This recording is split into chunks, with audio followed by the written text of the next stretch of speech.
Well, good morning. This morning we turn to 1 Corinthians chapter 13 for our scripture. And I want to talk about Corinth a little bit here before we get into the scripture itself. Corinth is located, there's an isthmus of land where the seas on both sides push in, and it's only 4 miles across here at this point. And this creates a funnel. All north-south traffic has to go through this city, and also the east-west traffic through the sea would also come through this city. And the reason being is that sea travel at this time was basically not out of sight of land. The ships followed the coast around, and to go around the tip of Greece took another 202 miles, according to William Barclay, and it's 4 miles across here. The smaller ships would simply be pulled out of the water, and they would get enough manpower, and they would, on rollers, pull it from one side to the other and put it back in the water, and the ship would go on. The larger ships were unloaded, and the same manpower would transport the cargo across this 4 miles, put it on another ship, and go on its way. And so you had all the north-south traffic, because that's the only land route, was right through Corinth, and the east-west also has to come through Corinth because of the sea travel there. I thought it was interesting that this stretch of land, the Greek word is dialokos, Diolkos, and the meaning of it is the place of dragging across. Had come there. Corinth had a reputation for commercial prosperity because, like I said, all the traffic had to come through there. But Corinth was also one of the cesspools of the world, I guess is a way I would put it today. If you wanted to say something derogatory about a person, you would say that they live like a Corinthian, and that had become part of the language. Corinthians in Greek theater were always shown as drunks. Always, the character was always a drunk. Every kind of evil and immoral debauchery existed in this area. And along with that, above the city, the hill of the Acropolis, stood the great temple of Aphrodite, the goddess of love. And to that temple were attached 1,000 priestesses who were sacred prostitutes, and at night they would descend on the city to practice their trade. And it became known that it is not every man who can afford a journey to Corinth because of that. So you have this cosmopolitan is a word that I think that people would identify today of this city. Now, I gave you some homework last week. I asked you to think about how you would describe a diverse congregation, and what are some of the things that you came up with. And before you answer, you can't say a congregation like ours. Diversity in age, intellectual abilities, Okay. from infants to 100 years old, different stages in life, Okay. Economic backgrounds, some of us from the country, some from the city. Okay. We have different ways of looking at things are done. You covered a lot of ground there. And also different creeds, colors, Okay. And a lot of it, to me, is, if it's in a church, diversity is a good thing, but it also can be detrimental also.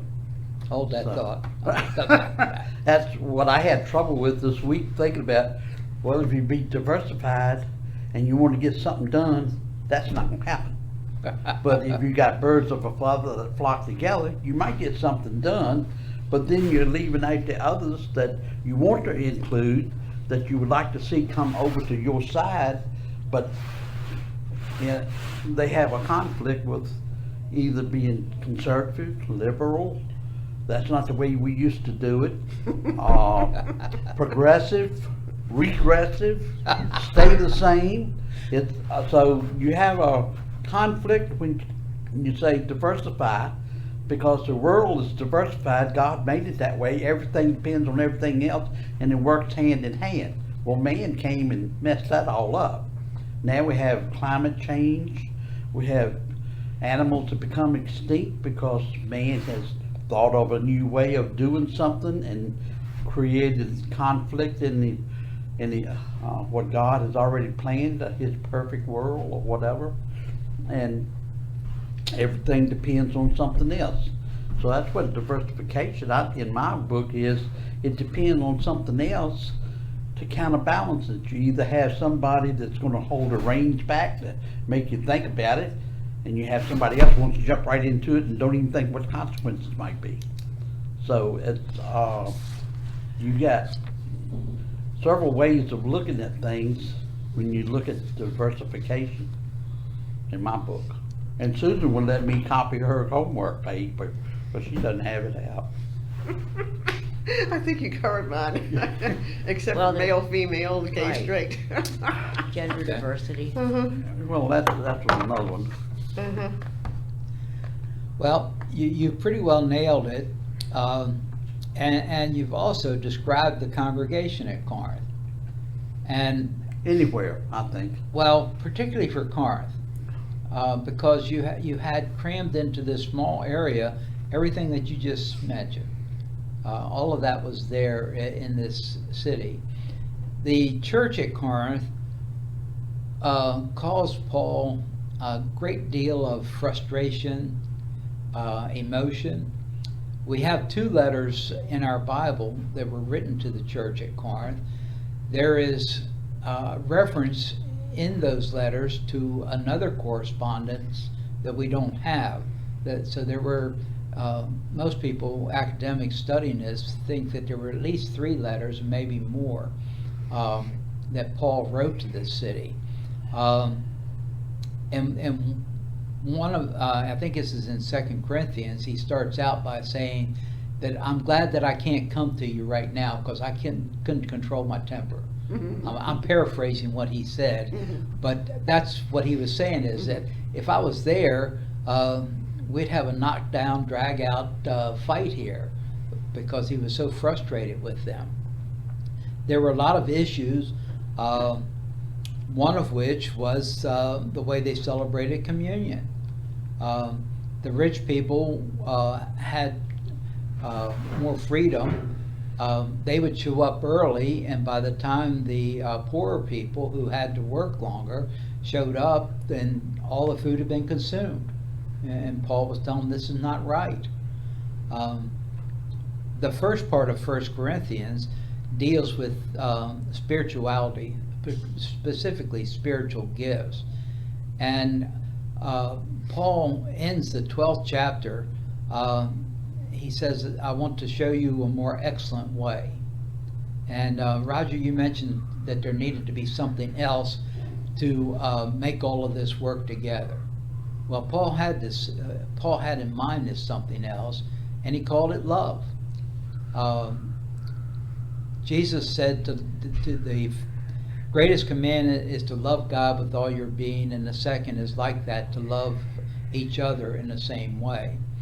I think Paul understood, I've come to understand that Jesus, in adding the second part of that, really didn't have to add it.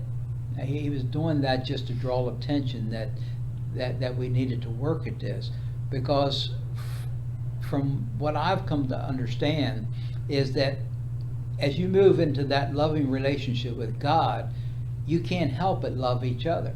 I mean, it changes who you are. And so the things that Paul describes here in this chapter 13, describing love, are the way that we treat each other when we become in love with God.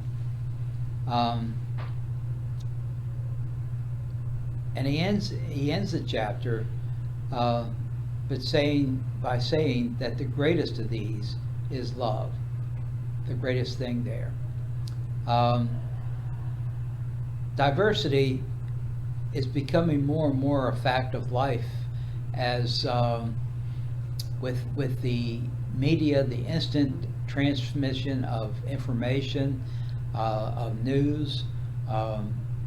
Seems like that as that has increased, the division within society also increases along with that. But What it helps make it do is try to make people choose quicker rather than get the facts.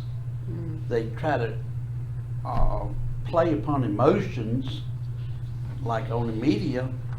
Every media station wants to be the first to break something news. Well, in doing so, sometimes they don't get the facts right, and they put the wrong information out there, and people hear that, but you don't hear the other half of it.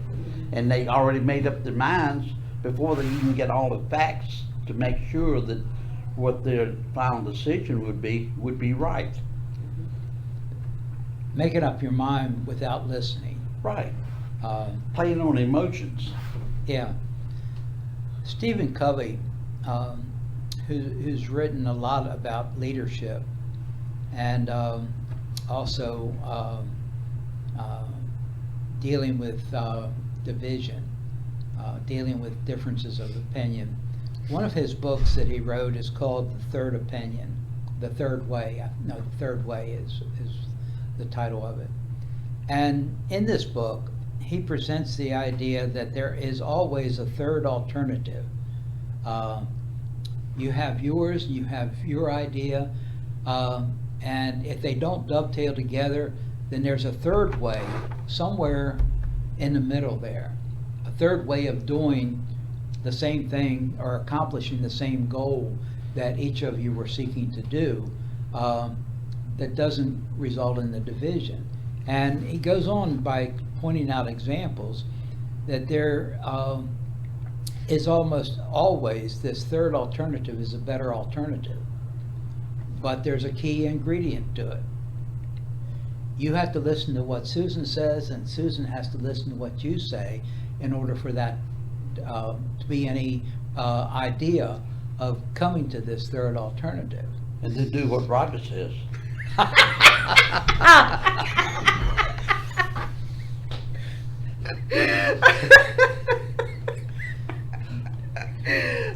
Susan and I have done this. She probably doesn't realize how much of an influence you have been with me. You were one of my early ones. Okay. Whether good or bad, don't say. Well, no, it was good because she asked me a question about people who are gay. My answer was not terribly open-minded. This was a long time ago. But she made me think about it more. And eventually I came around to the perspective that, people are people and we should love them for who they are, and that's it.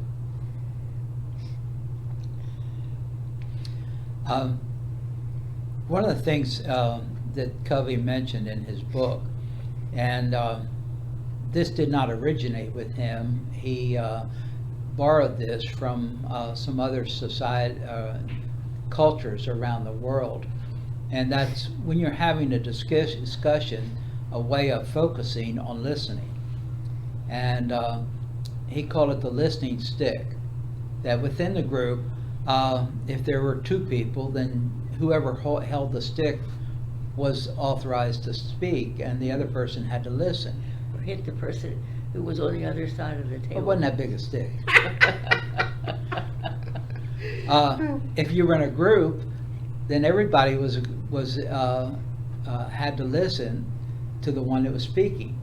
You could only speak in response when the stick was passed to you.